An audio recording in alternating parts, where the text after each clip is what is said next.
joining me. I have some great tips for you on decorative stitching. The first thing that I like to do when I'm doing my decorative stitching is to fuse the back of my fabric with the fusible batting. I love the body that it gives to the fabric and the way it makes my stitches turn out.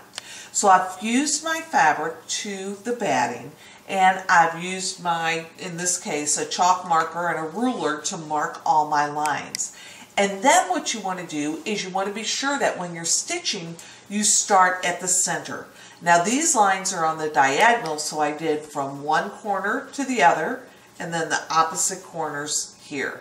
And you want to do that because it's going to give you the best results. Now if your lines were horizontal and vertical, you'd still start at the center and stitch the center lines first. Once that's finished, then you work out from the center until the complete area is finished. Now let's talk about some good tips on the actual stitching. When you go to stitch, the first thing we'll talk about is the stitch itself. So if we look over here on the screen, the stitch that I'm using is a little stipple stitch or a meandering stitch. And this is a great stitch because it is mostly forward movement.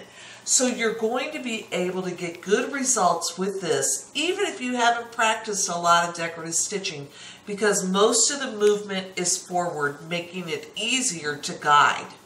The next thing to remember is always do a test. You might need a piece of stabilizer, but because I have the batting on here, and because of the fabric, the top thread, the bobbin thread, and this machine that I'm using, I've tested and I know that I don't need a stabilizer with this stitch. Then once you're ready to go ahead and stitch, you want to start your stitching on the fabric. So I'm not going to line up my fabric here and then try to get it to stitch on here.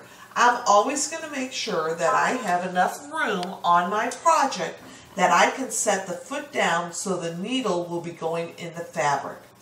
You also want to make sure you have the right foot on. Be sure you're using the foot that's recommended by your sewing machine dealer or your sewing machine manufacturer or dealer. If you don't know what your decorative stitch foot is, pull out your owner's manual or talk to your dealer and find out which stitch is best. Then when you have that all finished, you have your fabric underneath. My last tip is probably just as important as all the other ones, is you cradle your fabric. See how I'm holding my fabric?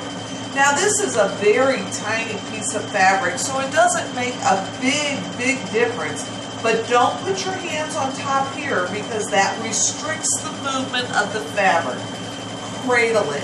And the bigger the project, the more careful you have to be with this and make sure you're cradling the whole project sufficiently.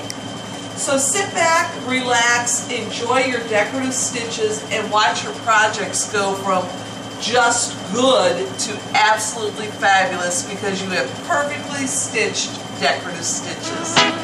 Happy